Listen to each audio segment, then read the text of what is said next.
Una geisha es una artista tradicional japonesa que entretiene en fiestas, reuniones o banquetes, ya sean exclusivamente femeninos como masculinos, o bien mixtos. Su aprendizaje suele comenzar a los 15 años, o a veces a edades más tempranas. Recuerda que las geishas no son cortesanas, y no somos esposas. Vendemos nuestras habilidades, no nuestros cuerpos. Creamos otro mundo secreto, un mundo de belleza. La palabra geisha significa artista, y ser un artista es ser considerada como una obra de arte en movimiento, fragmento de la obra Memorias de una geisha, que nos recuerda quiénes son realmente las geishas. Las geishas se podrían considerar relativamente modernas, ya que las primeras noticias que encontramos de ellas son de cerca del 1700, pero antes de las geishas existieron las saburuko y las shirabiyoshi, que eran muy parecidas a las geishas. En la era del gobierno de Hideyoshi Toyotomi, siglo XVI, uno de sus confidentes le pide abrir un burdel. Hideyoshi le da permiso, y este construye un barrio parecido a los barrios del placer de la China de la dinastía Ming. Sin embargo, la verdadera historia de las geishas comienza en Gion, el distrito tradicional de Kioto. Al principio, no eran mujeres, sino hombres, llamados taikomochi, y eran muy populares en las ceremonias del té, pero también eran muy conocidos por ser bailarines y artistas de entretenimiento. Pero poco a poco, las mujeres fueron ocupando un lugar más importante, alrededor del siglo XVII. Ahí se puede decir que nacieron las actuales geishas. El gobierno japonés introdujo rápidamente unas reglas sobre servicios sexuales autorizados. Por lo tanto, las geishas no tenían derecho a ofrecer sus servicios corporales, solo estaba reservado para las prostitutas, datado en la ley de 1799. Las geishas se expandieron rápidamente en salones de té y en posadas, lo que causó un mundo flotante, entre el entretenimiento y el placer. De hecho, no debe creerse que la prohibición de ofrecer el propio cuerpo impidiese la prostitución de las geishas. La virginidad de ciertas aprendices incluso llegó a ofrecerse en subastas. Y así fue como las geishas saltaron a la fama en todo Japón y se hicieron conocidas por sus dotes artísticas.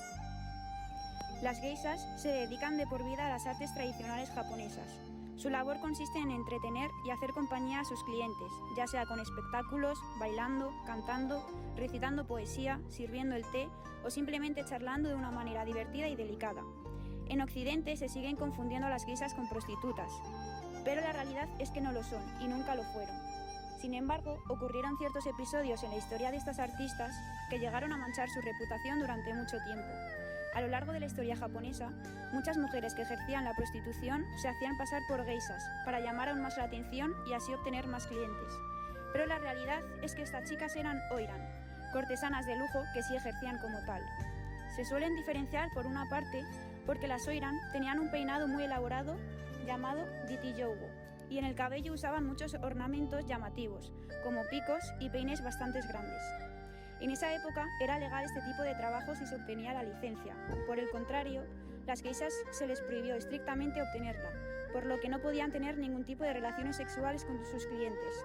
Pero existen los dana, que son básicamente como un marido no oficial de las geishas. No son oficiales porque ellas no se pueden casar ya que se les prohíbe tener un vínculo afectivo oficial con cualquier hombre. Sin embargo, pueden tener un sponsor o cliente habitual con quien pueden formar una especie de relación sin ataduras oficiales. Casi siempre los dana son clientes con altos cargos y con buena posición económica. Hoy en día, la vida de una geisha es totalmente diferente a como era en el pasado. Actualmente, las chicas que se convierten en geishas lo hacen por voluntad propia, no por una transacción monetaria entre sus familias y las casas de geishas, y generalmente no permanecen en este trabajo demasiado tiempo, ya que es una vida muy dura. Las hostesses, camareras de estilo occidental que hacían compañía en los clubs donde trabajaban para conversar con los clientes y conseguir que estos quieran permanecer en el local durante el mayor tiempo posible, consumiendo, si puede ser, cosas caras, también entretenían a los clientes, pero sin artes tradicionales y en bares más modernos. Además, aprovecharon el cierre de los barrios de geishas durante la Segunda Guerra Mundial para convertirse en las principales animadoras, por lo que cuando volvieron a abrirse los negocios dentro de estos barrios, las geishas eran poco más que un recuerdo del pasado, una institución que mantenía viva las artes tradicionales.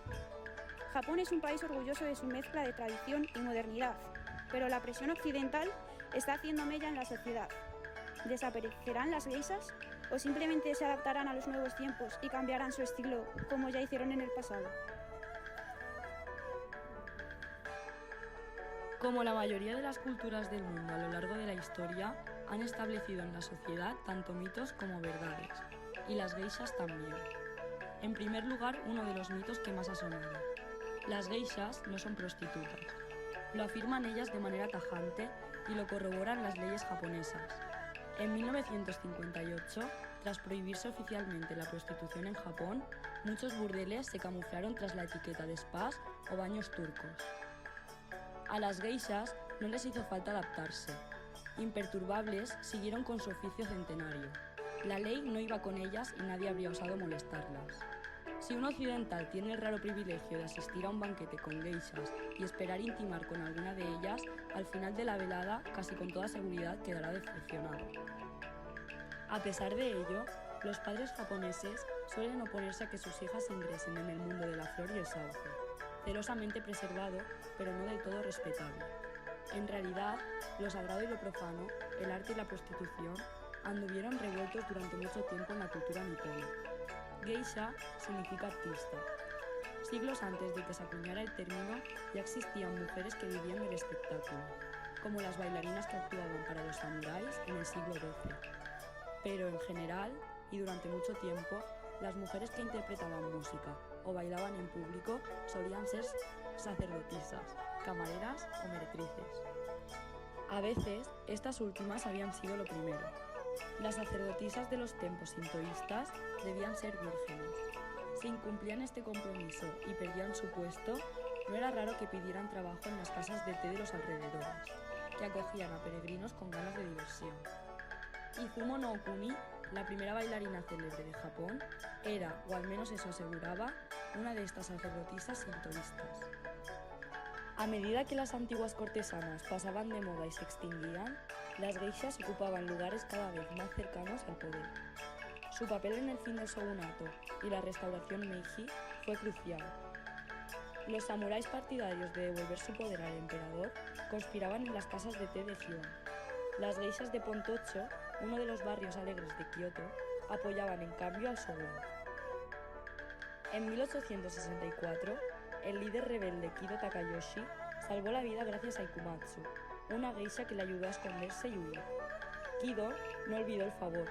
Años más tarde, cuando los conjurados lograron su propósito de restaurar el poder imperial, se casó con ella. Por primera vez, una geisha se convertía en la esposa de un estadista. Se iniciaba una edad de oro para estas profesionales del entretenimiento masculino, convertidas en confidentes de los hombres más poderosos de la nación. Un papel no muy distinto al de Diana de Poitiers o una Madame de Pompadour, solo que infinitamente más discreto.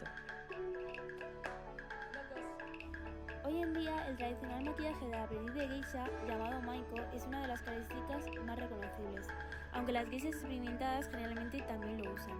Este consiste en una base blanca, el uso de pintaderos rojos y adornos rojos y negros alrededor de los ojos y cejas. Este es aplicado antes de vestirse para evitar ensuciar el kimono. Durante los primeros 3 años, la aprendiz de geisha usa su maquillaje casi constantemente, pero tras haber trabajado 3 años, cambia su maquillaje a un estilo más apagado. La razón es la llegada de la madurez, puesto que el estilo simple la muestra en su belleza natural. Pero aún así, para ocasiones formales, la geisha madura aún utiliza el maquillaje maiko. En cuanto al atuendo, las geishas siempre usan un kimono. Las aprendices llevan coloridos kimonos con extravagantes obi, que son fajas anchas de tela fuerte que se llevan sobre el kimono. Las geishas mayores utilizan estilos y diseños más apagados. También es importante destacar la longitud de las mangas. Las aprendizas utilizan furisode de mangas que llegan casi hasta el suelo y según va avanzando la edad y el nivel de la profesión, las mangas tornan en tomesode, más cortas, de color y oscuro y corte más elegante. El color, diseño y estilo del kimono depende de la estación y evento en el que las geishas estén. En invierno las geishas pueden ser vistas llevando aori o abrigo adornado con seda pintada sobre su kimono. Los kimonos forrados son usados durante estaciones frías y los ligeros o de gasa de seda durante el verano. Para poder vestir el kimono, las geishas necesitan ayuda de otra persona. Estos ayudantes se denominan otokosu y se encargan de vestir a las geishas, ajustando el kimono y atando el obi. Este es uno de los pocos oficios que puede ejercer un hombre en este mundo. En cuanto al peinado, las geishas han ido variando a lo largo de la historia. En el pasado era común que las mujeres usaran el cabello suelto en algunos periodos, pero recogido en otros. Durante el siglo VII las mujeres comenzaron a usar siempre el cabello recogido nuevamente, y durante este tiempo que se adoptó el tradicional peinado shimada, un tipo de moño usado en las geishas experimentadas. Este cambia, depende de las diferentes regiones y generalmente lo apretado de estos peinados y el método de rascarse el cuero cabelludo con varilla provocan alopecia, lo cual ha popularizado las pelucas que se deben de ser cuidadas regularmente por artesanos habilidosos. Además, estos peinados son decorados con elaborados peines y horquillas.